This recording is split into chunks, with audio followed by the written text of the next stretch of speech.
जय हिंद. सर्व चालकांना माहीत आहे आपले रिक्षा चालकांवर जे संकट आलेलं आहे, जे LPG जी कमतरता आहे त्याविषयी वाहतूक संघटना संयुक्त महासंघाने सातत्याने पाठपुरावा केला आणि या पाठपुराव्यानंतर महासंघाला असं जाणून झालेलं आहे की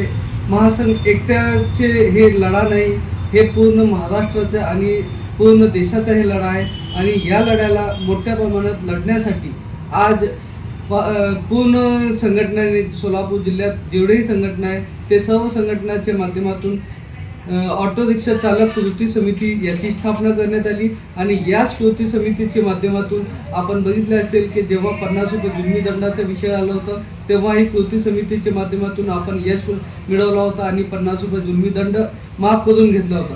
आज पुन्हा एकदा कृती समितीच्या माध्यमातून सोलापूर जिल्ह्यातील जेवढेही संघटना आहेत, जेवढेही चालक आहे आणि जेही सभासद आहे, कोणत्याही संघटनेचे सभासद असू दे किंवा ते पदाधिकारी असू दे, हे सर्व चालक पदाधिकारी सभासद यांचे संयुक्तरीती आज जे संयुक्त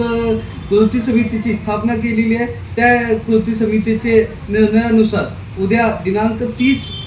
मार्च 2026 सायंकाळी ठीक 5 वाजता दत्तनगर लालगोटा ऑफिस येथे सर्व संघटनांची आणि सर्व रिक्षा चालकांची एक बैठक आयोजित करण्यात आलेली आहे. या बैठकीचा उद्देश LPGची कमतरता कसे दूर करावे, LPGचे दर जे दिवसेंदिवस वाढत आहे त्याला कसं कमी करावे आणि याच्या उपाययोजना काय करावे यासाठी आपण सर्व चालकांची सूचना आणि सर्व संघटनांचे अध्यक्षांचे आणि त्यांचे पदाधिकाऱ्यांची सूचना ऐकण्यासाठी आणि पुढील दिशानिर्देश ठरवण्यासाठी उद्या दिनांक 30 मार्च 2026 ठीक 5 वाजता